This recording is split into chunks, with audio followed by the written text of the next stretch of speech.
Olá, eu sou Nayara Mello e começa agora o Seu da Hora, com muitas informações locais, nacionais e um convidado muito especial.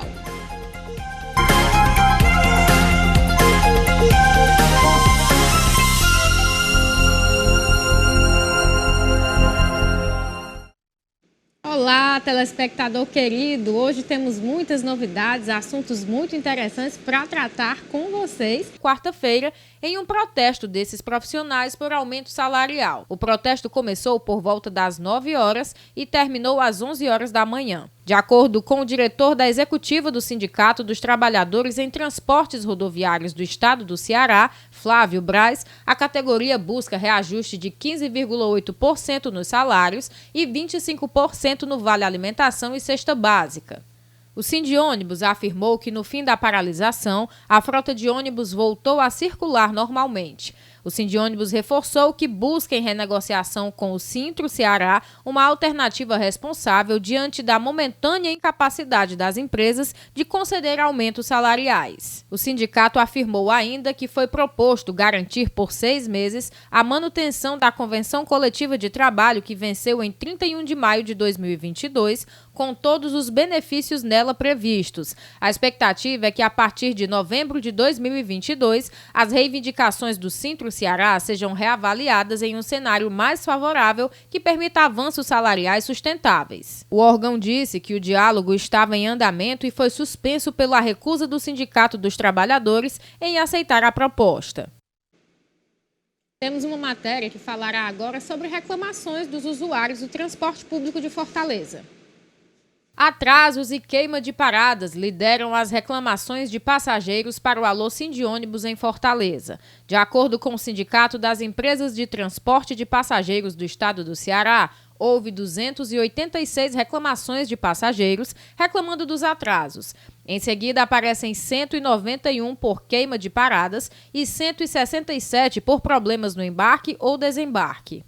Ao todo, entre janeiro e maio de 2022, foram recebidos pelo Alô Sindiônibus 12.951 contatos. O Sindiônibus afirmou que 68,14% dos clientes foram atendidos. O sindicato informou que todas as reclamações são analisadas e tratadas com o objetivo de fazer orientações disciplinares aos envolvidos para avaliar reincidências. O usuário pode fazer reclamações e elogios através do Alô Sindiônibus, pelo número 40050956. A central de atendimento funciona de segunda a sexta-feira, das 7 às 19 horas e aos sábados, domingos e feriados, das 8 às 17 horas. Além dele, o sindicato também conta com uma central de atendimento digital, a Sindi, o chat que funciona no site do Sindiônibus, www.vtfortaleza.com.br, e nas páginas do Sindiônibus no Facebook e no Instagram. Os usuários também podem registrar reclamações por meio do Fale Conosco, disponível no app Meu Ônibus Fortaleza. E olha só, agora sim, Marília, está tudo ok, já está aqui conosco. Olá, Marília Karen. Olá, Nayara, e olá, nosso telespectador querido. Gostaria de falar que eu já cheguei com o WhatsApp em mãos. Já estou aqui com o nosso WhatsApp aguardando a sua mensagem, seu elogio, sua crítica, sua sugestão de pauta. Nos conte o que está acontecendo aí no seu bairro, porque como nós sempre falamos aqui no Da Hora, o nosso compromisso é realmente investigar e trazer aí a realidade do seu bairro, e como nós muitas vezes, não é mesmo, Nayara, não conseguimos estar aí, a sua mensagem é super válida e nós estamos aqui aguardando. E agora, Nayara, vamos falar em economia. Isso porque, de acordo com os dados do IBGE, a inflação no país continua desacelerando no mês de maio. Confira.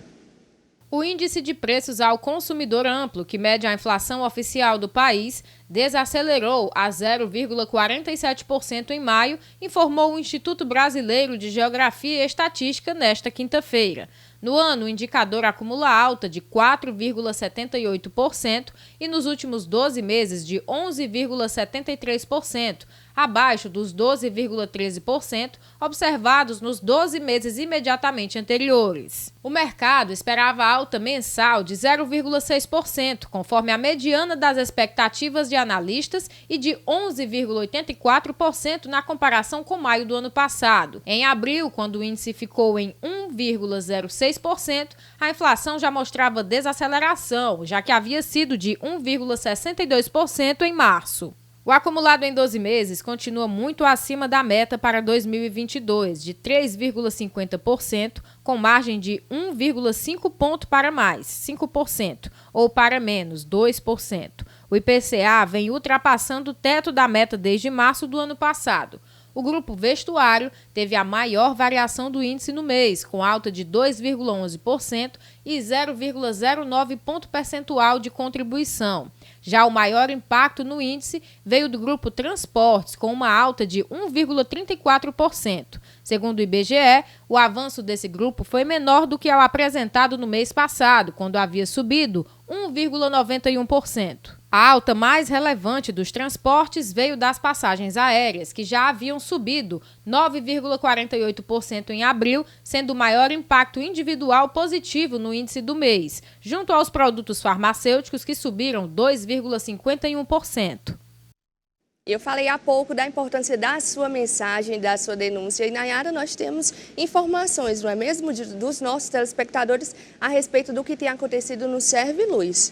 Perfeitamente, Marília. Um morador nos enviou imagens e vídeos falando que a prefeitura iniciou uma obra numa determinada rua que só foi até a metade da rua. O restante da rua não foi reformado e a proposta seria reformar toda, e eles estão cobrando para que a prefeitura conclua o serviço. Olha, doutor Alberto Bardavil, aqui no bairro Serviluz, o prefeito Sarto iniciou uma obra e nós, moradores, achávamos que seria a reforma total da Avenida Zezé Diogo, mas pelo que vemos aqui, não foi a reforma total, apenas reformaram a entrada do bairro, apenas um pedacinho, mas o restante de toda a avenida é uma buraqueira que ninguém aguenta. Inclusive, agora há poucos dias, um rapaz perdeu a vida por conta dessa buraqueira aqui na Avenida Zezé Diogo. Então, pensávamos nós, moradores, que seria a reforma total da Avenida Zezé Diogo aqui no Serviluz. Não foi. Ele reformou apenas um pedacinho, que é a entrada do bairro. O restante de toda a avenida continua a mesma buraqueira. Então a gente não sabe se ou o dinheiro, o restante do dinheiro, para onde foi, ou se foi engano. Nós pensávamos que seria reformada toda a avenida, mas daqui dessa lombada para lá, o pedacinho que foi reformado. Mas daqui dessa lombada para cima é só buraqueira, doutor Bardavil. Nós nos sentimos, nós, a população do Serviluz, nos sentimos frustrados e até mesmo enganados. E pedimos aí o apelo de vocês para que essa obra seja feita na sua totalidade, a reforma total da Avenida Zezé Diogo, aqui no bairro Serviluz, próximo ao Cais do Porto. Essa realidade é um verdadeiro descaso com a população, que precisa ter uma acessibilidade, precisa ter ali uma qualidade, não é mesmo, Nayara, na infraestrutura das ruas. E isso é muito comum a gente trazer aqui no Da Hora. Por quê? Porque não é uma realidade exclusiva do Serviluz, é uma realidade de toda a Fortaleza. E por isso nós cobramos aqui agora da Prefeitura a Operação Tapa Buracos. Cadê essa operação funcionando? Porque, como o telespectador mencionou agora no vídeo, uma pessoa inclusive perdeu a vida em um desses buracos. Então, assim, fica o espaço aqui no Da Hora para que a Prefeitura venha e esclareça essa realidade. Mas, enquanto isso, nós temos essa obrigação com o nosso telespectador de registrar que até o momento nós não temos visto essa operação Tapa Buraco nas ruas de Fortaleza. Infelizmente, várias pessoas, idosos, pessoas que precisam ali realmente de uma acessibilidade melhor, deficientes físicos, têm sofrido muito com essa realidade. E, Nayara, é muito triste, né, ter que noticiar isso, mas nós estamos aqui investigando e cobrando respostas da Prefeitura. Exatamente, Marília, é muito triste e comum. E agora, continuando com assuntos aqui da capital cearense, eu quero saber se você, nosso telespectador que transita por Fortaleza, passou recentemente por algum cruzamento e viu semáforos desligados. Porque nós recebemos denúncias também que mais de 50 semáforos estão sem funcionar. 57 semáforos de Fortaleza apresentaram problemas ou ficaram sem funcionar por conta de furtos dos cabos dos equipamentos. O número referente ao mês de maio corresponde a 5% dos 1.064 semáforos existentes na capital, segundo a Autarquia Municipal de Trânsito e Cidadania. Conforme o órgão, a maior parte das ações criminosas de furtos de cabeamentos foram registradas nos bairros São João do Tauape, Bairro de Fátima e Serrinha.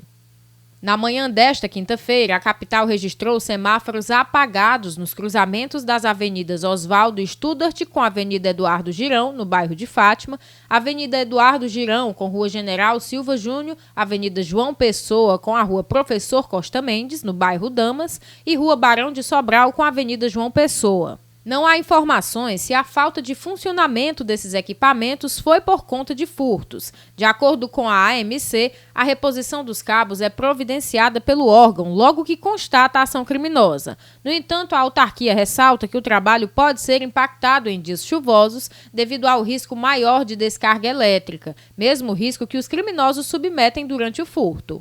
O órgão destaca que atua em parceria com a Secretaria de Segurança Pública e Defesa Social para a identificação dos criminosos.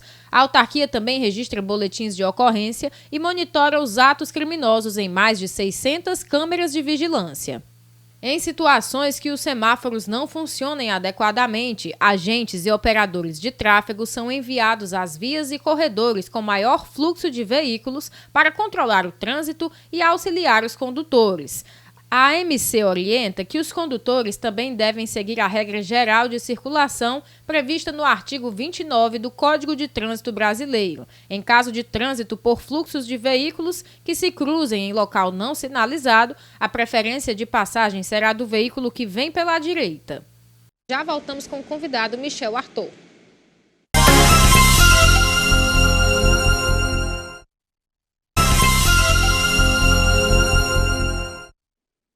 Estamos de volta e eu gostaria de falar a você que nesta semana, no dia 5 de junho, foi comemorado o Dia Mundial do Meio Ambiente, uma data criada pela ONU para atrair a atenção das pessoas e dos governos para o tema. No Brasil, a Semana Nacional do Meio Ambiente tem como objetivo promover a participação da comunidade na preservação do patrimônio natural do país. E para falar sobre esse assunto e muito mais, nós recebemos aqui com muito carinho na bancada do Da Hora o professor Michel Arthur, que é professor de Química há mais de 25 anos no estado do Ceará. Seja muito bem-vindo, viu, Michel? E conte pra gente, já comece se apresentando aqui para o nosso telespectador. É um prazer imenso. Eu recebi com esse convite de uma forma extremamente agradável para mim, porque falar do meio ambiente não é algo que é foco momentâneo, é algo que sempre foi, é algo que a gente sempre teve que cuidar. E, enfim, tenho que me apresentar um pouco. Então, sou o professor Michel, dou aula aqui já há mais de 25 anos na capital, conhecendo então bem a nossa realidade, mas não só da nossa capital, e sim da química como um todo. E eu espero, com certeza, levar um pouco de informação e um pouco de mostrar o que é que está acontecendo, qual é a realidade que a gente está vivendo, como é que a gente pode melhorar, enfim, ajustes que a gente pode fazer. A gente, às vezes, passa por um mundo e não está percebendo aquilo que realmente está ocorrendo. Então vamos chamar a atenção. Esse programa tem esse viés de chamar a atenção para aquilo que está ocorrendo no Brasil e no mundo. É um programa de informação, é um programa que visa que você saia melhor do que quando você começou. Então é isso que a gente veio fazer aqui. Michel, e já falando sobre isso, nos últimos anos tem se falado mais sobre o meio ambiente, não é? Antes não se ouvia tanto como hoje tem se ouvido. Então, qual é essa importância da preservação e do cuidado com o meio ambiente? Eu até diria que hoje, quando a gente fala de cuidado com o meio ambiente, a gente fala de cuidado com a nossa vida. Porque, vamos pensar um pouco junto comigo. Você pensa, cara, meio ambiente é tudo, é onde a gente vive, é do que a gente depende. Então, se fala mais... Primeiro, porque nós temos um crescimento populacional e, consequentemente, uma chance de esgotamento dos recursos naturais que é maior. Mas se fala mais também porque se tem mais canais abrangendo isso. Nós temos muito mais informação, nós temos mais acesso a conteúdo e também temos, notadamente, uma preocupação cada vez maior em defender isso que a gente chama de meio ambiente. E quando a gente fala defender, A gente diz assim, não é porque você é ecologicamente correto ou deixa de ser. Gente, a defesa do ambiente é uma defesa da vida. É uma defesa daquilo que a gente precisa para continuar, não só as nossas gerações, mas a gente viver bem.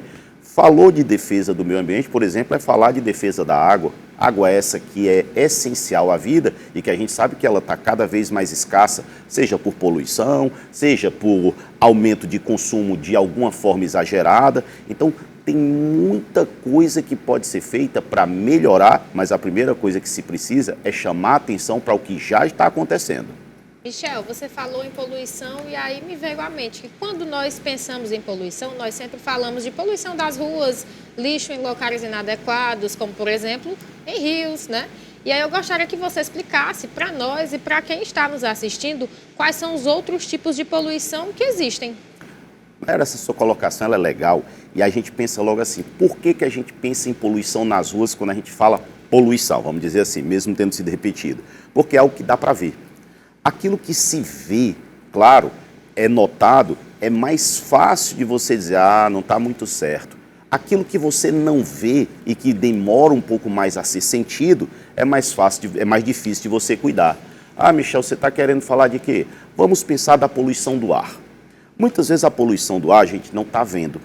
Ela está acontecendo, mas a gente não está vendo. E os sintomas, às vezes, eles não são imediatos. Quem tem problema respiratório vai sentir um pouco mais depois.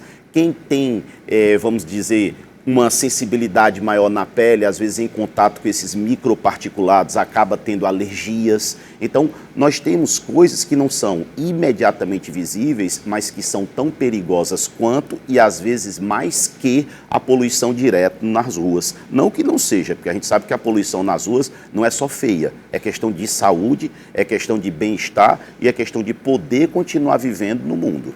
Existe realmente essa ideia, né, Michel e Nayara, de que quando nós não conseguimos enxergar um fato, é como se ele não existisse. Mas, na verdade, é aí que entra o cuidado que nós precisamos ter, né, com essa preservação do meio ambiente, com as coisas que a gente consegue enxergar e já verificar ali que está errado e também nas que a gente não consegue. E dentro dessa perspectiva, a gente está falando muito da preservação pelo meio humano, né, e da poluição que o homem causa. Mas existe também a poluição natural, né, Michel? Você pode explicar para a gente como que é? Isso foi um prazer. A gente fala muito que o homem é responsável por tudo. Ele realmente é responsável, vamos dizer, por grande parte das coisas. Mas não vamos jogar toda a culpa na gente. O que acontece é que nós temos poluição natural. A poluição vulcânica, por exemplo, ela é responsável pela geração de chuva ácida. Quando a gente pensa na inversão térmica, que é um fenômeno natural, onde você tem uma mudança da posição das correntes de ar, aí diz assim, Michel, está ficando complicado, pois vamos facilitar. A tendência natural é que o ar quente ele suba e o frio ele desça. Esse é um processo natural e isso faz com que, de maneira mais tranquila, a gente vai eliminando a poluição que é lançada aqui na Terra. A inversão térmica é quando, no lugar do ar frio descer e o ar quente subir, o ar frio se localiza embaixo. Isso vai fazer com que ele fique meio que estacionado. Aí você imagina o ar estacionado e eu poluir aquele ar. Se esse ar não vai subir, a poluição não vai se dissipar. Esse é um fenômeno natural e que agrava o efeito da poluição causado pelo homem. Então, às vezes, Marília, às vezes, Nayara, a gente tem o quê? Uma poluição natural ou um fenômeno natural e que o homem, ele agrava. Nem tudo ele é o responsável por. Então, temos poluição natural, temos, e há muito tempo. Por exemplo, a própria criação de rebanho de porcos, de vaca, isso gera uma poluição por gás metano. Michel, isso é considerável? É considerável. Ainda mais quando você aumenta o tamanho desse rebanho. Quando a gente vivia de forma nômade ou quando começou a domesticar os animais, a gente imaginava uma quantidade menor. Mas hoje a gente tem que criar em grande quantidade para satisfazer a enorme necessidade de alimento do mundo. Então isso causa sim uma forma de poluição. Aí você vai dizer, mas isso é responsabilidade do homem. Vamos pelo menos dividir a conta aí, né? Com certeza, até porque se a gente colocar só para a natureza, nós nos isentamos, né, ali da nossa responsabilidade. E, Michel, assim, é muito interessante a gente instituir, ter uma semana dedicada à preservação do meio ambiente, realmente a pautas que visem cuidar da natureza, né? Cuidar do patrimônio realmente do Brasil e do mundo. Como que você analisa essa semana do meio ambiente? Eu acho que tudo aquilo que vem para informar e chamar a atenção para algo melhor deve ser, obviamente, ter o seu espaço em todos os tipos de mídia. Então, quando a gente fala mídia, é uma forma mais fácil de falar que vai alcançar alguém, mas tem que ter o seu espaço. Preservar o meio ambiente, como eu disse, não é uma questão, vamos dizer, de ser ecologicamente correto, é questão de vida, é questão de sobrevida. A gente tem que pensar que a preservação e as políticas públicas que já são feitas e que tendem a melhorar e que a tendência é que a gente consiga cada vez mais fazer com que a população chegue junto, porque às vezes a gente também quer jogar a culpa somente nos políticos, mas que tal a gente participar disso? Ah, Michel, como é que eu posso participar? Na sua casa, você já pensou se você faz uma coleta seletiva adequada? Mas eu nem sei o que é coleta seletiva. Calma. É separar, às vezes, aquele material que é comida, que a gente chama de material orgânico, dos plásticos, para facilitar a reciclagem, para facilitar um reaproveitamento, para diminuir a quantidade de lixo na rua, tentar não jogar coisa nos esgotos, porque isso às vezes cai nos rios e polui nossos rios. Então tem pequenas técnicas, pequenas coisas que você pode fazer na sua casa e que certamente vão contribuir. E nessa semana a gente tem a chance de chamar a atenção para essas pequenas coisas que, na verdade, a soma de pequenas coisas é uma imensa coisa que sim faz a diferença. Michel, agora eu quero saber de você o que é a poluição química ambiental e quais são os principais causadores. Bom, o grande vilão, Nayara, grande vilão da poluição química ambiental são os transportes. Então, quando você fala em automóveis, você fala de queima de combustível, você fala de queima de petróleo. Então, a gente pode dizer que o maior consumo de energia hoje no mundo se dá pelos transportes. Então, quando você não tem, por exemplo, uma quantidade de transportes pública muito grande, que você privilegia automóveis ou transportes rodoviários, transportes, vamos dizer, que usem os combustíveis fósseis, você causa um aumento muito grande na poluição. E você fala poluição química. Gente, vamos lá. Eu gosto bem dessa história de poluição química, porque na verdade tudo é química. Mesmo que seja poluição ou não, são moléculas, são átomos e etc. Mas a poluição química é quando a gente pensa que algo vai ser agressivo. Então, quando você lá, para responder a Nayara de uma forma mais eficiente e rápida, queimou um combustível fóssil, você vai ter o CO2, que causa efeito estufa, aumento da temperatura. Você vai ter o monóxido de carbono, que pode causar intoxicação e pode levar a óbito, tá? Devido à falta de oxigênio no sangue. Você vai ter os derivados de enxofre que formam a chuva ácida. Você tem uma coisa que se ouviu muito falar, os desodorantes antes tinham aquele CFC, aquele grande vilão, aquela coisa que todo mundo tinha um medo e que hoje é proibido, né? A gente vê este desodorante, isso não contém CFC. O CFC destruía a camada de ozônio, camada que a gente precisa para que não entre muita radiação ultravioleta. Camada essa que, se for destruída, vai aumentar a incidência de câncer de pele, entre outros males. Então, a poluição química, se a gente quiser dizer qual é a principal hoje, não é a única, longe, a principal é a oriunda dos automóveis. Mas a gente tem os agrotóxicos, a gente tem muitos outros exemplos. O plástico, sabe, Nayara? O plástico é hoje, eu defino muito que o plástico ele é uma solução e ao mesmo tempo ele é um desespero. Porque para mim a palavra, Marília, que a gente pega e diz assim, o que é que define o plástico? É a palavra resistente. Por que o plástico ele é maravilhoso? Porque ele é resistente. Por que ele é horrível? Porque ele é resistente, né? Como chegar nesse equilíbrio da utilização do plástico? Isso é tão difícil, porque vilanizaram o canudinho. O canudinho não é o grande vilão, não, mas foi bom que algo chamou a atenção. Algo chamou a atenção, começaram a se fazer políticas, mas a gente tem que entender que às vezes quando você deixa de usar o canudinho, mas você usa um canudo de papelão ruim, no lugar de usar um, você vai usar 10. Então você acaba aumentando o consumo, fazendo uma troca. Mas não é uma crítica, é apenas uma observação de que quando você chama a atenção com um vilão, isso daí pelo menos marca. Então o canudinho foi chamado a atenção, mas o grande problema não são os canudinhos, gente. São as sacolas plásticas, que você sim pode recusar, se for o caso. E a gente está vendo uma mudança na educação da população como um todo, aprendendo a recusar. Chega, a pessoa lhe entrega, você quer a sacola? Não, eu levo na minha mão. Isso é bom, isso ajuda, isso diminui desmatamento, isso diminui poluição, isso diminui uma série de coisas, que são atitudes micro, que resolvem um problema macro, né? Michel, e também aprender a descartar no lugar correto, como nós já falamos anteriormente, porque, por exemplo, do canudo, sabemos que é resistente, demora muito para se degradar, e tem também a questão do descarte errado, que acontece de matar alguns animais marinhos, né? Tem esse detalhe que eu acho que além do tempo de degradação, deve ser pior ainda essa questão de causar a morte desses animais. Ah, sim. O tempo de degradação faz com que essas mortes de animais durem mais tempo ainda. É terrível, é uma coisa que acontece em cadeia. Agora, o que você começou dizendo, Nayara, é muito importante. Descarte em local adequado. Gente, isso é uma coisa que é uma mudança de comportamento que, se bem feita, a gente já consegue solucionar muitos problemas da saúde. Porque a Nayara está falando de animais, vamos pensar que nós, humanos, somos animais. E nós também vamos a óbito por um descarte errado, por um problema de não ter um saneamento básico adequado, um problema de esgoto descartado no canto. Isso leva à doença. Quando você tem, por exemplo, derramamento de petróleo, que a gente ouve falar no mar, aquilo dali imediatamente cobre a superfície do mar, impede a entrada de oxigênio e mata os animais.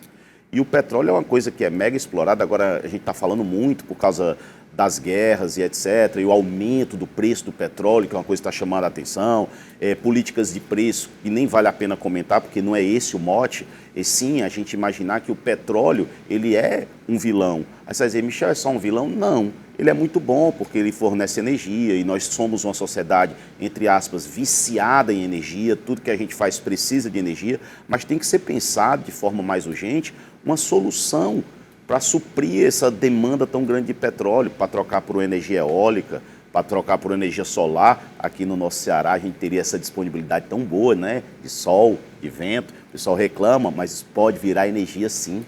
E uma energia limpa, né? Como nós vamos falar já já. Mas agora, Marília, vou deixar você falar que eu não São muitas perguntas aqui. Nós estamos acompanhando o WhatsApp. Também mande sua dúvida aqui para que o Michel possa falar sobre. Michel, nós estávamos falando agora sobre esse cuidado em relação à nossa saúde, né? E nós vemos aí a relação direta entre a poluição ambiental e a saúde. Porque, de acordo com dados da OMS, tem mais de 235 milhões de casos de pessoas com asmas. Então, assim, isso está completamente ligado, né, à poluição do ar. Diante disso, tem algo que a população possa fazer para diminuir essa poluição do ar, né? Sim, sim. Vamos pegar uma coisa bem interessante. Se a gente visualizasse a quantidade de pessoas com problemas respiratórios causados direto pela poluição, na época da pandemia, houve uma pequena redução por causa do uso de máscara. O uso de máscara, ele ajudou nessa proteção. Não é uma defesa ao uso de máscara, é só uma constatação de algo que aconteceu. Mas se a gente quer combater um pouco a poluição, para impedir que nós tenhamos problemas respiratórios a partir daí, a gente tem que começar com ideias conscientes, por exemplo, eu vou bater de novo nessa história, mas no uso de transportes. O uso de transportes, quando você não precisa, ele deve ser evitado. Porque até nisso a gente é viciado, às vezes a gente é um pouco preguiçoso, vai até a esquina, quer pegar um carro, quer pegar uma moto. Por que não ir a pé? Ah, Michel, é muito quente, mas é bom, porque você pega um sol, uma vitamina D, você melhora, você faz o exercício, sai do sedentarismo. São coisas que vão se mesclando a um cuidado que a gente deve ter com a nossa atmosfera. Quanto menos a gente usar aquilo que não é necessário, melhor. Nós temos aquela política dos 5 R's, que é tão importante: reutilizar, reciclar, reduzir, eram os 3 R's primeiro. Agora a gente vai falar de repensar e recusar. E quando a gente fala repensar, é pensar, poxa, eu preciso mesmo daquilo, eu preciso mesmo daquela sacola plástica, eu preciso mesmo comprar uma roupa nova quando não há necessidade, quando eu posso usar a minha antiga, e com isso eu não vou ter consumo de novas matérias-primas, de novas coisas que vão acabar uma hora indo para o lixo. Então, tem muita coisa simples e que, quando a gente tem uma semana informativa como essa, a gente pode chegar com facilidade à população, de uma forma clara, de uma forma simples, e chamar a atenção sem alarde. simplesmente mostrar que pequenas mudanças na educação fazem uma diferença imensa. Michel, e você como professor, como que você analisa a importância de ter a educação ambiental na sala de aula? Porque como nós falamos aqui a respeito da separação do lixo, muitas pessoas não sabem como se faz, qual cor que define o vidro, qual cor coloca o plástico. Então, assim, é muito importante que isso esteja dentro da grade curricular do estudante. Hoje, muito se fala em nova BNCC, Base Nacional Curricular Comum, é um nome bonito, parece ser difícil, mas não é. É o que norteia a educação, e a educação ambiental está lá. Hoje, isso daí é essencial, porque parece até ser repetitivo, mas não é a questão de eu querer cuidar, eu preciso, porque eu quero que as futuras gerações estejam bem. Quando a gente fala aquela história de sustentável, o que é uma coisa sustentável? É aquilo que eu consumo, mas eu não vou consumir mais do que a terra é capaz de repor. Então, isso é uma consciência. A educação ambiental, ela hoje vai fazer parte, ela já faz levemente parte, mas agora cada vez mais do currículo do ensino fundamental. Então as pessoas, ainda bem, vão aprender que não é interessante você abrir a janela de um ônibus, por exemplo, a janela está aberta e jogar algo para fora. Isso era uma coisa que nós víamos muito antes, hoje a gente vê menos. As pessoas jogavam latinha, era até risco de você levar uma na cabeça, jogavam plástico de forma desordenada. Hoje se tem, opa, não posso fazer isso. E não é por medo, eu vou ser multado, não, é por consciência. É consciência de que aquilo não é correto, de que aquilo não vai te fazer bem num futuro próximo, ou pelo menos a teus filhos e netos. Então, isso é educação ambiental, e isso está fazendo parte já da nossa Base Nacional Curricular Comum e, com certeza, para mim, é uma das coisas mais importantes que nós temos a levar na escola. Michel, nós vimos que um dos desafios da química é produzir recursos biodegradáveis, né, com o objetivo de minimizar os impactos no ambiente. Eu quero que você me dê a sua análise sobre isso. Biodegradáveis, isso aí, só para deixar claro, gente, biodegradável é algo que possa ser degradado por uma forma de vida. É algo, quando a gente fala muito biodegradável, é uma coisa que a gente precisa ter cuidado com o termo, porque biodegradado é que vai ser degradado, não obrigatoriamente em tempo pequeno. E às vezes você simplesmente, ao ver biodegradável, pensa, opa, tá aí a solução. Resolveu o meu problema. E não é assim. Porque tem que ser biodegradável num tempo curto. Então a gente tem que encurtar o tempo que aquele lixo vai ficar causando problemas à população como um todo, ao ecossistema como um todo. A gente tem que diminuir o tempo. E existem duas maneiras de diminuir esse tempo. Fazer produtos que se degradem com maior velocidade, a gente tem que cuidar disso daí, e, gente, não usar o que você não precisa. Porque se eu não uso, não vai para o lixo, não acaba o ciclo. Então a química tem essa preocupação. Estamos todo tempo fazendo materiais biodegradáveis e, sobretudo, que se degradem em pouco tempo para que não causem tantos problemas num prazo longo. E nós vamos agora para um rápido intervalo, e você que tem aí sua dúvida sobre o meio ambiente, sobre preservação, nos mande aqui no nosso WhatsApp, que daqui a pouquinho voltamos com muito mais notícias para você.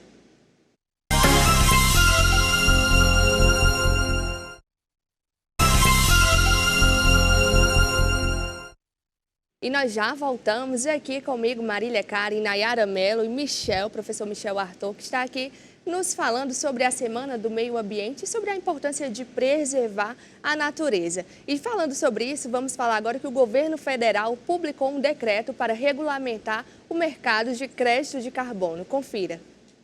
Em edição extraordinária do Diário Oficial da União, um decreto para regulamentar o mercado de crédito de carbono no país. O mercado de crédito de carbono é um sistema de compensações de emissão de carbono ou outros gases do efeito estufa. Os créditos são gerados pelas empresas que diminuem suas emissões e podem vender esses ativos para empresas de países que não atingiram suas metas. Segundo o governo, o foco da regulamentação será a exportação de créditos, especialmente a países e empresas que precisam compensar emissões para cumprir o compromisso de neutralidade de carbono. As regras também instituem o crédito de metano, unidades de estoque de carbono e o Sistema de Registro Nacional de Emissões e Reduções de Emissões e de Transações de Crédito. Com o decreto, também poderão ser comercializados créditos de carbono de vegetação nativa, que pode ser gerado em 280 milhões de hectares em propriedades rurais,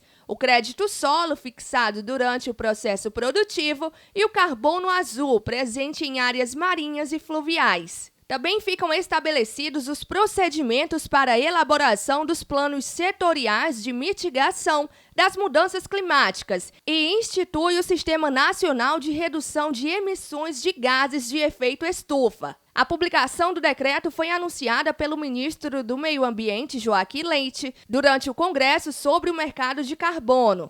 Os planos serão propostos pelos Ministérios do Meio Ambiente, da Economia e por outras pastas setoriais relacionadas.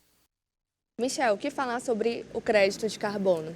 O crédito de carbono é uma medida que internacional, a gente tem que entender que foi adotada aqui, a gente acabou de regulamentar, mas é uma medida internacional que visa um incentivo à diminuição dos compostos que possuem carbono e que causam efeito estufa.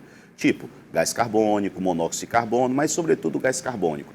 Michel, pode explicar de uma forma mais simples? Eu vou colocar de uma forma bem simplificada, tá? Eu estou simplificando a situação. Se a Marília tem uma empresa e essa empresa dela emitia 10 toneladas de dióxido de carbono, se ela conseguir fazer uma redução, agora ela só emite 5, ela tem um crédito, ela teria direito a 10, ela só emitiu 5. E aí ela pode vender para o mercado internacional esses créditos para algum país que tenha que compensar mundialmente essa quantidade de carbono. Alguém não conseguiu atingir sua meta, compra aquela parte que a Marília não usou. Então isso incentiva o quê? A Marília a reduzir a poluição para que ela gere essa condição de venda desse crédito de carbono. Então, crédito de carbono, de forma simples, é aquilo que tu não usou e tu teoricamente teria direito. Aí tu pode vender para alguém que estourou a sua cota. É mais ou menos isso, Marília. Acaba que estimula, né, Michel, que os países, os governos possam ali se reeducar, já visando essa venda, né, do crédito de carbono. É o ideal. O ideal, numa política de crédito de carbono bem desenvolvida, é que estimule aquelas pessoas que querem de alguma forma ter, eu não gosto muito de usar esse termo, mas sim um dinheiro extra, você diminui a sua poluição e você pode vender aquilo que você não poluiu. Michel, isso não é uma solução. Gente, isso não é uma solução, claro, não é uma solução, mas é uma melhoria. Tá? Melhorar, não é a gente às vezes não consegue corrigir de forma imediata. A gente tem que ter processos para que a gente possa melhorar. E a venda de créditos de carbono, ela é um processo que incentiva, sim, algumas indústrias a diminuir a poluição. Nayara? Marília, uma das palavras mais utilizadas atualmente para falar de meio ambiente é dos carbonos, né? E aí algumas pessoas não entendem tão bem, nós até algumas vezes não sabemos tudo o que tem o carbono, como é que nós podemos fazer para poder evitar a emissão. E dentro disso, Nayara, também uma das palavras do momento é a sustentabilidade, não é mesmo, Michel? Sim. Que aí já inclui a política logística reversa. Então, eu gostaria que você explicasse de uma forma bem simplificada para que o nosso telespectador possa entender, na verdade, o que é a logística reversa. Eu vou fazer o seguinte, eu vou alinhar a pergunta de vocês duas numa resposta só, de uma forma bem clara, para que o telespectador ele possa sair informado e dizer, poxa, entendi realmente. Olha só, se fala muito carbono, é crédito de carbono, é poluição por carbono, aí você ouve, às vezes não sabe. Gente, sabe onde é que o carbono está basicamente na nossa vida? Em duas coisas. No petróleo, o petróleo nada mais é do que uma mistura de hidrocarbonetos. Por esse nome, hidrocarboneto, hidrogênio e carbono. Então, quando você fala petróleo, você fala carbono. Quando você fala carvão, você fala carbono. Michel, mas a gente usa muito carvão porque lá em casa eu só vejo na churrasqueira. Bom, aqui no Brasil não é tão comum o uso de carvão. Mas quando você pensa nas grandes potências, China, Índia, Estados Unidos, o consumo de carvão lá é absurdo. E carvão nada mais é do que uma forma condensada, comprimida de carbono. Então, quando você fala queimar carvão, é queimar carbono. Queimar petróleo, é queimar o carbono de novo. Então, o nosso corpo, matéria orgânica, quando você ouve orgânica, orgânica é a parte da química que fala só do carbono. Você pensa nos combustíveis, você pensa até no álcool, que é o nosso combustível ecológico, tá? Tem carbono. Então, o carbono está presente em tudo, por isso que se fala tanto. Aí a gente vai para a sustentabilidade. Também é um termo que virou, às vezes, uma moda, falar sustentabilidade é bonito, é sofisticado falar, mas o que é sustentabilidade? Ter algo sustentável é quando você, na Terra, consome numa velocidade menor do que a Terra é capaz de repor. Porque entendam que se a gente consumir numa velocidade maior do que a Terra é capaz de repor, aquele recurso ele vai acabar. Não tem como. Mas se eu der o tempo para que aquilo se reestruture, de uma maneira bem simples, renasça, a gente pode dizer que a coisa é sustentável. Porque aquilo vai durar muito tempo. Então, sustentável é aquilo que dura muito tempo porque eu uso de forma organizada, de forma racional. Então, isso é a sustentabilidade. E qual é a maneira de eu conseguir a sustentabilidade? Fazer a reciclagem, fazer a reutilização. E uma das coisas que a gente fala é da logística reversa. E aí vamos entender esse termo, que inclusive é regulamentado também pelo governo federal, que quando você pensa logística, gente, de forma simples, logística é o caminho. Qual é o caminho que você faz da sua casa para o seu trabalho? É a logística sua para ir ao trabalho. Então, quando a gente pensa na logística de um produto, é eu extrair a matéria-prima, passa pela indústria, vai para o comércio, chega na população, vai para o lixo.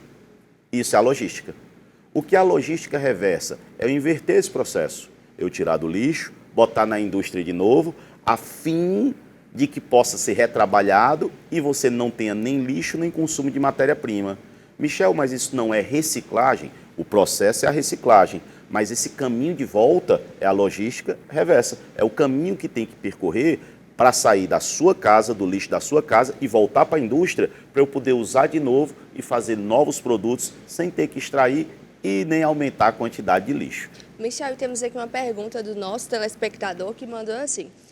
Michel, como conciliar a produção em massa dos produtos nos dias atuais com a sustentabilidade ambiental? Foi uma pergunta do Kaique, que mandou um abraço para a bancada. Kaique, um abraço de volta da bancada para você, na brincadeira da gente, para você. Tá? Kaique, olha, a tua pergunta ela é muito inteligente, ela é muito legal. Como é que a gente pode ter uma produção em massa e de forma sustentável? Produção em massa de forma sustentável é com respeito aqui aos ciclos, ao processo do que vai acontecer. É fazer o quê? Eu vou produzir. Eu sei que não pode aquilo ir para o lixo depois, para um lixão a céu aberto. Por quê? Porque eu vou ter que reutilizar.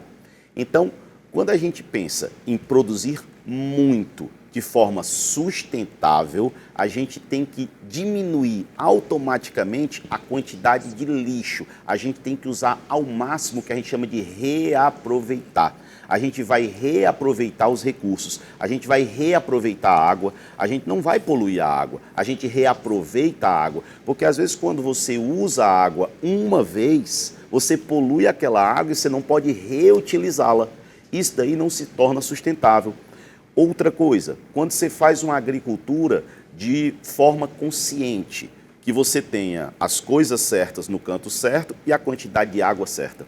Às vezes você vê que, até na nossa casa, a gente vai aguar uma planta e a gente só para quando o vaso está transbordando. Você está afogando a planta. Você não está, na verdade, ali aguando. Então, até isso é um desperdício. Então, perceba que se a gente usar as coisas nas quantidades corretas, em respeito a tudo, tendo esse cuidado de reutilização, a gente pode sim crescer a produção e ser sustentável ao mesmo tempo. Uma coisa não mata a outra. Agora, um crescimento desordenado, de uma forma, de qualquer jeito, sem regras, sem cuidados com nada, vai levar a uma extinção que não é tão a longo prazo, não. Michel, o complicado é porque, como você falou, de usar só o que é necessário. Mas a todo instante, no celular, nas propagandas, nós somos bombardeados de incentivo ao consumismo, né? Então, o nosso telespectador, às vezes, nem estava precisando realmente daquele produto, mas aí vem tantas mensagens que ele acaba indo lá e comprando. Como que pode ter o equilíbrio disso, tanto da propaganda necessária para as empresas, mas também do cuidado do consumidor? Bom, isso daí é um equilíbrio, tem que ser psicológico, já é uma brincadeira, mas tem que ser, mas não é bem por aí, gente. O que acontece? A gente vive a sociedade dos descartáveis. A gente não pode fugir daquele. Quando eu era pequeno, e eu estou falando, não é tanto tempo atrás não, tá? Quando eu era novo, não pequeno, porque pequeno eu ainda sou. Mas quando eu era novo, eu usava fralda de pano. E aquela fralda de pano era lavada e era lavada. Hoje, a minha filha usa fralda descartável. Chegou a usar 10 fraldas quando é muito novinha, né, que tem que trocar muito. Então, vocês imaginem a quantidade de lixo que está sendo gerado. Somos a sociedade descartável, somos a sociedade da curiosidade, somos a sociedade que visa o avanço na tecnologia de qualquer forma. Quando a gente quer trocar o celular, às vezes não é obrigatório que seja porque a gente quer entrar na moda. Às vezes é porque a gente precisa, porque novos produtos foram criados e a gente tem que se adequar aos novos produtos. Então, a meu ver, tem que ser conscientizado cada vez mais a palavra, será que eu preciso? Se você pelo menos se perguntar antes de comprar, você já questiona a compra. Eu falo muito isso, principalmente em relação a roupas, carros caríssimos, que têm consumos absurdos, desnecessários. Uma roupa, às vezes a gente compra para estar meio que na moda, para ser aceito socialmente, mas saibam que isso está mudando na nossa nova geração. Michel, você falou agora há pouco e novamente de consumo consciente, né? E aí eu venho me lembrando que, por exemplo, de tanto ser batido nessa tecla, pelo menos eu desde criança escuto falar, a gente não vê muita solução na prática efetiva, mas tem se falado cada vez mais. Aí eu lembrei, você falou de fraldas, hoje em dia tem, acho que fralda ecológica que chama, né? Que as pessoas estão querendo pegar de volta esse costume, esse hábito. Nós sabemos que não é todo mundo que tem essa disponibilidade de tempo, porque tem que ser lavado, né? Que tem essa disponibilidade de tempo, então também junta com isso, da sociedade cada vez mais corrida, apressada, de precisar usar esses descartáveis. Mas nós já estamos tendo esses incentivos. Também tem a questão de mulheres que hoje em dia não usam mais os absorventes descartáveis. Já existe no mercado várias opções que são ecologicamente corretas, digamos assim, e são boas alternativas para diminuir o lixo. O que é que você tem a dizer sobre isso? O que é que você acha? Antes de você responder, eu gostaria de falar que, complementando isso que a Nayara falou, exatamente sobre a substituição. A nossa telespectadora, Vani Coelho, enviou uma pergunta falando: professor, precisamos colocar o saco plástico na lixeira da cozinha e eu nunca ouvi uma substituição para isso. Por isso que eu sou dependente dos saquinhos do supermercado. O que fazer? Porque Nayara falou da substituição da fralda, do absorvente, mas e o saquinho? Gente, eu vou dizer assim, a minha opinião sobre essas substituições. Que a Nayara estava dizendo, Marília, como é o nome da nossa telespectadora? Vani Coelho. A Vani Coelho falou. A substituição ela não pode ser feita de qualquer jeito, senão ela é feita de forma temporária e só porque é bonito. Eu vou citar um exemplo aqui, eu não sei, eu acho que todo mundo chegou a ver isso. Teve uma época que, quando vilanizaram o canudo de plástico, começaram a criar um mercado de canudo de aço. Foi quase que automático. Gente, o canudo de aço é a solução. E o que é que começaram a perceber? Que as pessoas pegavam aquele canudo de aço e também só usavam uma vez, porque esqueciam, porque não queriam lavar. Então, não é só substituir, é substituir realmente por algo que tenha a mesma função e que seja adequado. E que não te tire teu tempo. Por exemplo, o que a Vani estava dizendo aí, que é sobre o saquinho. Ela é dependente do saquinho. Somos sim, mas a gente precisa de um, a gente não precisa de 10. O que a gente tem é que usar o mínimo possível, porque às vezes você acha que aquilo é barato, que aquilo ali não faz nada, e você acumula 10 sacos, 20 sacos. Então é um consumo consciente. E justamente o que a Nayara estava dizendo, o consumo consciente, sem desperdício, não é não usar. Não é dizer, eu vou substituir o meu saco de lixo por um saco de papel. Não vai rolar. Não vai dar certo, porque se molhar, vai vazar, aí é pior. Porque na sua tentativa de resolver o problema ecológico, você vai fazer o lixo vazar para todos os cantos. Vai misturar tudo. Então não é não usar, é usar de forma consciente. Não é substituir de qualquer jeito. Não adianta eu, por exemplo, usar um absorvente íntimo que eu vou usar porque ele é bacana, mas ele vai me incomodar, que ele vai vazar. Isso não vai ser legal, porque aí eu vou ter outros desconfortos. Não adianta eu substituir por uma fralda ecológica que vai deixar a criança toda assada. Então eu tenho que procurar coisas que aparecem e que são boas. E tem substitutos bons. Por exemplo, a gente tem substitutos bons quando você ouve falar que a camisa foi feita de uma fibra de casca de banana. Isso é um substituto interessante, certo? Eu usei garrafa plástica para fazer fibra também. Isso é um substituto interessante. Então, a gente não pode ir na moda. Eu tenho que substituir de qualquer jeito, porque aí eu crio, é um outro problema. Eu crio um novo mercado consumidor, o mercado da moda, que vai se apoiar numa tendência que não é verdadeira. Então, se você é dependente do saco plástico, eu também sou. Mas a gente é dependente de 1 e não de 10. Então, a diferença é essa. É consumir, sim, mas consumir só o que você realmente precisa. Michel, e agora nós já estamos quase nos encaminhando para o fim da edição de hoje do Da Hora. Muito obrigada a você, nós estamos recebendo várias perguntas aqui no nosso WhatsApp e tem aqui uma mensagem da dona Lucineide Vasconcelos, que ela fala: boa tarde, esse é o tipo de programa que as pessoas precisam ver e ouvir. Parabéns, professor Michel. Nosso Brasil precisa realmente de educação em todas as áreas. Então, nesse momento, agora, eu gostaria de falar com você que é o fundador de uma plataforma que leva aí o ensino gratuito e de qualidade da química para pessoas de todo o Brasil. Como que você analisa, Michel, a democratização do ensino? Nesse caso, eu vou me permitir falar o nome, porque não tem fins lucrativos, não é nada, é uma plataforma Café com Química, que foi... Por que o Michel criou Café com Química e o que é que ele queria com o Café com Química? Eu tenho 25 anos ou mais de sala de aula, eu tive alunos maravilhosos, eu tive a sorte de fazer o que eu gosto, eu amo dar aula, eu sou feliz com isso. E eu queria levar para pessoas que não tinham condição de pagar, porque eu ensino em escolas particulares, uma aula que eu desse numa escola particular de uma forma simples e gratuita e com a mesma qualidade. Porque às vezes você pensa sempre em vender, e você tem que lembrar que uma das consequências da gente ter uma sociedade correta e adequada e sem violência e sem fome é você democratizar primeiramente o ensino. Então eu considerei que eu estava fazendo a minha parte, podendo usar aquilo que me foi dado, eu considero como dom, que é o dom de dar aula. Então eu peguei, fiz isso, e criei esse projeto de dar aulas de química com a mesma qualidade que eu dava em todas as escolas que eu trabalhava, para que a população do Brasil inteiro pudesse assistir. E eu considero que hoje é fundamental, para mim, democratizar a educação. A gente tem que pensar em educação, como disse a nossa ouvinte há pouco, a gente tem que democratizar, a gente tem que pensar em educar, a gente tem que pensar em um Brasil melhor, em um mundo melhor, não para mim, não se fala de mim, não sou eu, é para nós.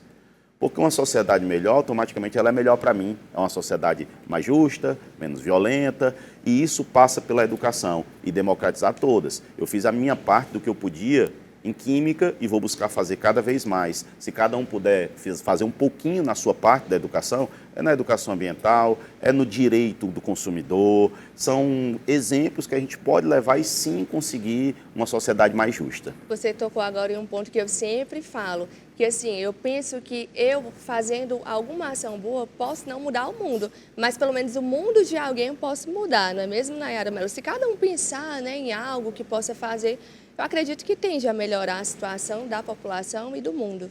Sim, eu acredito, como você falou, que você começando por si, a gente não tem essa capacidade, nós sozinhos não temos essa capacidade de mudar o mundo. Mas começando com o que nós temos e com o que nós podemos fazer, nós já mudamos pelo menos aquele círculo, aquele pequeno círculo em que nós vivemos. Nós vamos colocando esses hábitos e as coisas vão acontecendo. Então, é muito importante. O que você puder fazer, hoje você aprendeu muita coisa aqui, né? Então, o que você puder fazer, que você veja que vai melhorar a nossa vida, a vida de quem vive nesse planeta, faça. O mínimo é considerável, o mínimo ajuda. Michel, e nós agradecemos a sua participação aqui no Da Hora. Para quem não sabe, nosso telespectador, eu fui aluna do Michel por alguns longos anos e realmente tive esse privilégio de ter você como professor, hoje meu amigo e convidado aqui do Da Hora, nosso convidado. Muito obrigada pela sua participação e nós gostaríamos das suas considerações rapidamente. Gente, foi um prazer imenso, primeiro estar aqui, as meninas são maravilhosas, gentis e ajudam a essa melhoria na informação aqui no nosso estado e no Brasil, por que não dizer. E lembrar a vocês que sempre é importante, vou sintetizar um pouquinho o que as duas meninas disseram, se você fizer algo que você pensa só você, mesmo que você seja egoísta, pense em fazer algo para os outros, porque fazendo para os outros melhora para você, certo? Se você é egoísta e diz, eu só quero fazer para mim, mas ao fazer para os outros, a sociedade melhora para você. Você tem uma cidade mais limpa, você tem uma cidade mais tranquila, menos violenta. Então, fazer para os outros não é porque você simplesmente é altruísta, faz para os outros. Você está fazendo para você. Pensar nisso, tá? Foi um prazer, um beijo imenso para todo mundo que está assistindo Michel, e para as meninas. em 30 segundos, uma pergunta aqui do nosso telespectador falando. O Rio Cocó é tão fundamental para o meio ambiente de Fortaleza? Sem dúvida. Sem dúvida, ele é fundamental para o meio ambiente e um projeto de despoluição da parte que está ainda degradada se faz urgente, assim como foi feito no Rio Tames, assim como foi feito no Rio Sena, é super importante.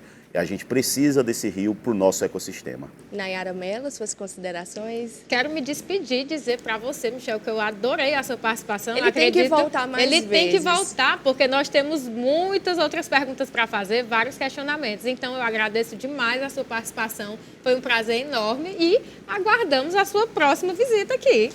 Sinta-se convidado, viu, Michel? E eu virei. Será um prazer para mim Olha só, também. Coisa boa. Muito obrigada a você, nosso telespectador, que nos enviou mensagem do Pirabu, Carlito Pamplona, de Calcaia, de Pacatuba, enfim, tantos lugares que estão aí nos assistindo e enviando suas perguntas. Não conseguimos responder todas as dúvidas, mas eu acredito que o Michel trouxe aí uma abordagem muito ampla. Então, muito obrigada, Nayara. E amanhã temos muito mais Da Hora.